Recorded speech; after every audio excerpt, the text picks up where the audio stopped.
ഹരേ കൃഷ്ണ. എല്ലാവർക്കും മാധവത്തിലേക്ക് സ്വാഗതം. ശ്രീമദ് ഭഗവത്ഗീതയിലെ 2-ാമത്തെ അധ്യായം സാഖ്യയോഗം. സാഖ്യയോഗയിലെ 19 ശ്ലോകങ്ങളാണ് നമ്മൾ ഇതുവരെ പഠിച്ചത്.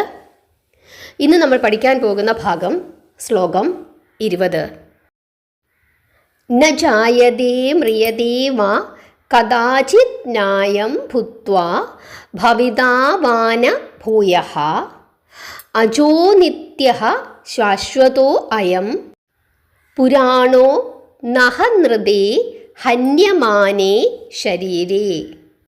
ഓരോ വാക്കുകളുടേതായി അർത്ഥം നമുക്ക് നോക്കാം. ശ്രദ്ധിച്ചു കേട്ടുകൊള്ളുക. ന അർത്ഥം ഇല്ല, ജായതേ ജനിക്കുക, മ്രിയതേ മരിക്കുക, വ അല്ലെങ്കിൽ, കഥാചിത്ത് എപ്പോഴെങ്കിലും, ന അയം ന്യായം ഇല്ല അത്, ന എന്ന് വെച്ചാൽ ഇല്ല, അയം അത്, ഭൂത്വ ഉണ്ടായിരിക്കൽ, ഭവിത ഭവിക്കൽ, വ അല്ലെങ്കിൽ, ന ഇല്ല, ഭൂയ അധികമായ, അജോ ജനിച്ചിട്ടില്ലാത്തത്, നിത്യ നിത്യമായ, ശാശ്വതോ മാറ്റമില്ലാത്ത, അയം അത്, പുരാണോ പണ്ടേക്ക് പണ്ടേ, ന ഇല്ല, ഹന്യതേ കൊല്ലപ്പെടുക, ഹന്യമാനേ കൊല്ലപ്പെടുന്നു, ശരീരേ ശരീരം.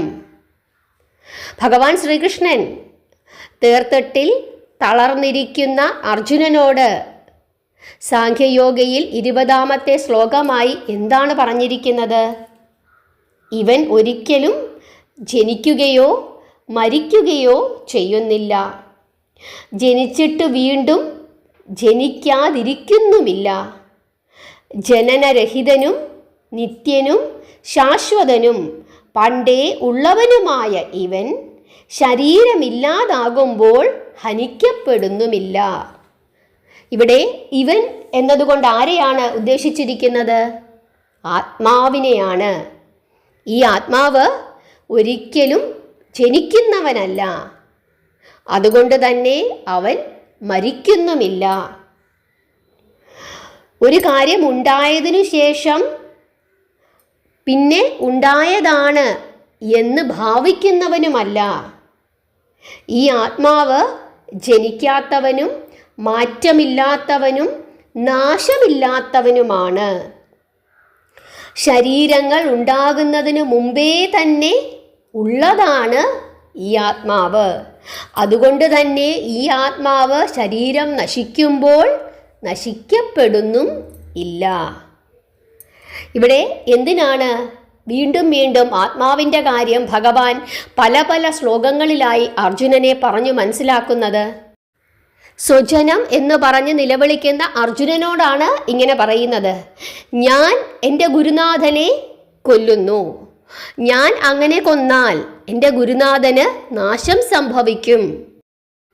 അങ്ങനെ ഗുരുനാഥന് ഞാനൊരു നാശം ഉണ്ടാക്കിയതിനു ശേഷം എനിക്ക് ലഭിക്കുന്ന ഈ രാജ്യത്തിന് എന്തു പ്രയോജനമാണുള്ളത്? എന്നോട് യുദ്ധം ചെയ്യാൻ വന്നിരിക്കുന്നവരെല്ലാവരും തന്നെ എൻ്റെ ഗുരുക്കന്മാരും പിതാമഹന്മാരും എൻ്റെ ബന്ധുജനങ്ങളും സ്നേഹിതരും സഹോദരങ്ങളും ഒക്കെ തന്നെയാണ്. യുദ്ധമുണ്ടാകുമ്പോൾ നാശമുണ്ടാകും.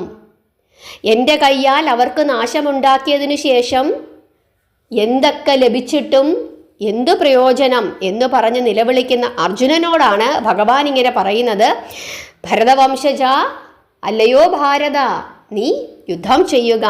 അത് ക്ഷത്രിയനായ നിന്റെ കർമ്മമാണ്. നിനക്കൊരിക്കലും നിന്റെ ഗുരുനാഥൻ്റെ ആത്മാവിനെ, നിന്റെ സ്വജനങ്ങളുടെ ആത്മാവിനെ നശിപ്പിക്കുവാൻ സാധിക്കുന്നതല്ല. ശരീരത്തിനു മാത്രമാണ് നാശമുണ്ടാകുന്നത്. ഈ ശരീരം ഇന്നല്ലെങ്കിൽ നാളെ നശിക്കുക തന്നെ ചെയ്യും. അതുകൊണ്ട് ഇങ്ങനെയുള്ള ചിന്തകൾ വെടിഞ്ഞ് ക്ഷത്രിയനായ നീ നിന്റെ ധർമ്മം അനുഷ്ഠിക്കുക എന്നാണ് ഭഗവാൻ വീണ്ടും വീണ്ടും പല പല ശ്ലോകങ്ങളിലൂടെ അർജുനനെ ഉപദേശിക്കുന്നത്. 21-ാമത്തെ ശ്ലോകം നമുക്ക് അടുത്ത ദിവസം നോക്കാം. നിങ്ങൾക്ക് ഈ ഭാഗം ഇഷ്ടപ്പെട്ടെങ്കിൽ തീർച്ചയായിട്ടും ലൈക്ക് ചെയ്യണം, നിങ്ങളുടെ അഭിപ്രായങ്ങൾ പറയണം. സബ്സ്ക്രൈബ് ചെയ്യാതെ കാണുന്നവരൊക്കെ സബ്സ്ക്രൈബ് ചെയ്യണം. എല്ലാവരെയും ഭഗവാൻ അനുഗ്രഹിക്കട്ടെ. ഹരേ കൃഷ്ണ.